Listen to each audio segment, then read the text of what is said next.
In today's video, I'm going to teach you how to see NSE stocks and index futures charts on Tradingview.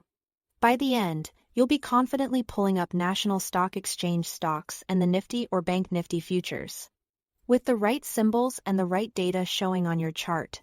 Let's start with NSE stocks. First, open the Tradingview chart page so you are on a full chart workspace.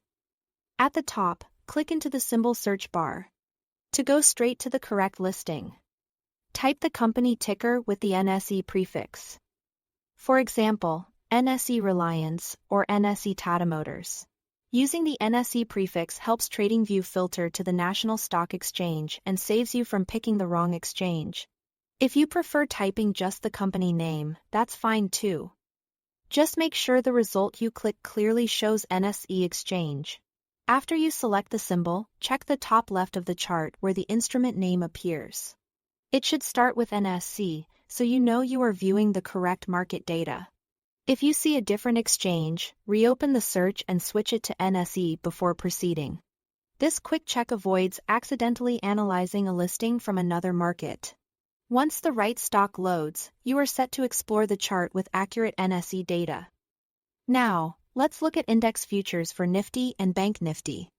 In the same search bar, type Nifty 1 or Bank Nifty 1. To pull up the near-month futures contract, the 1 tells Tradingview to show the current front-month contract, so you are always on the active series without hunting for each month's code. After the chart loads, you can change to a specific expiry if you want. Click the small drop-down arrow next to the symbol name at the top of the chart.